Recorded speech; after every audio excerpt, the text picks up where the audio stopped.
Who do you think you are? I write books, and for a large part of my life I've been trying to understand what it means to be human from a scientific perspective, so that I can explore with my readers what it means to be human, what it means for you to be you. And I'm sorry to have to tell you this, but, well, you are an animal. To call someone an animal is to insult them, to belittle them, to diminish their humanity. And yet, we evolved. The evidence for evolution isn't overwhelming, it's way beyond that. If we don't know we evolved, we don't know anything at all. And if we did evolve, then we are, in a full and complete sense, animals.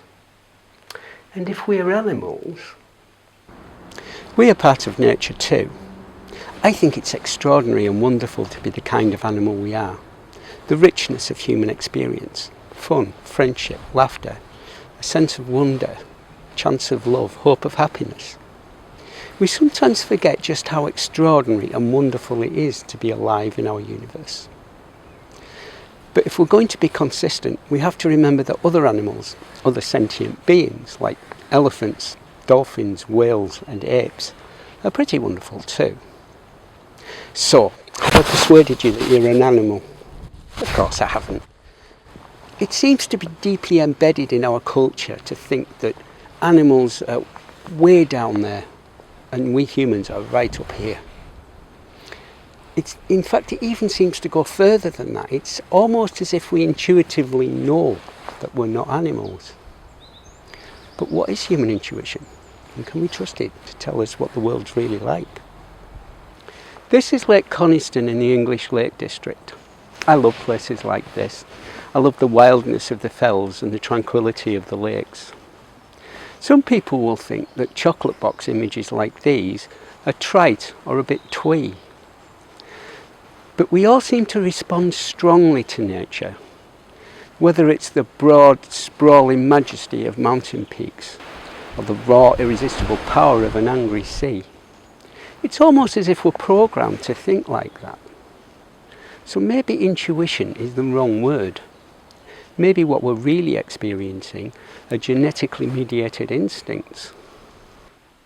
It's fine for nature lovers like me to revel in the wonder of it, to marvel at the astonishing complexity that evolution has wrought over billions of years.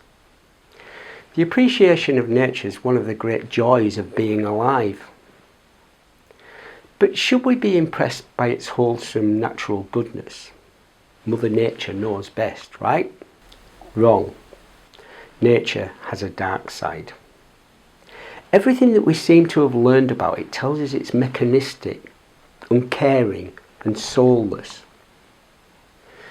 Dreadful child killer illnesses like meningitis, malaria and cholera are perfectly natural diseases. Cancer is a perfectly natural process. Because something is natural, it says nothing at all about whether or not it's good. I'm in an industrial town in the north of England, the town where I live. If we are part of nature, then everything we make must be part of nature too. If a chimpanzee makes a tool out of a twig for fishing termites from a log, it would be ridiculous to say that the tool was no longer natural because it's chimp-made, any more than we can say anything we make is no longer natural because it's man-made.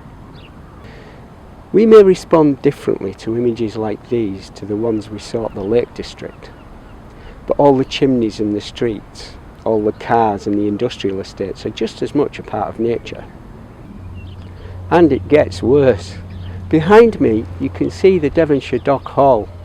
It's where submarines are built for the Royal Navy. Some of those submarines will carry Trident nuclear missiles. So are nuclear weapons natural? Well, yeah, but good. Nature can be viciously cruel, and I think it's been monstrously cruel to us. It's cursed us with genes that have given us a tribal instinct that tell us that those people who live in a different country are other and potentially the enemy. Or that people who are different because they have a different sexual orientation, they worship the wrong god, they have the wrong skin colour, or even that they're of the wrong sex and not of our tribe. When actually, people are just people. I don't think any intelligent beings would build nuclear weapons for reasons that are too obvious for words. We are not intelligent beings. We are thinking apes driven by our instincts, and that isn't the same thing. If we bring about our own extinction in the white flash of a nuclear war, or the bitter chill of a nuclear winter, or even the slow boil of global warming, nature won't care. Extinctions happen all the time. We have to care. We have to call our lying genes out for what they are, before it's too late. It might sound as if I'm saying that humankind is dim, dumb and doomed. But I'm optimistic about the future. It might be true that this particular kind of animal is ill-fitted for the world in which it finds itself.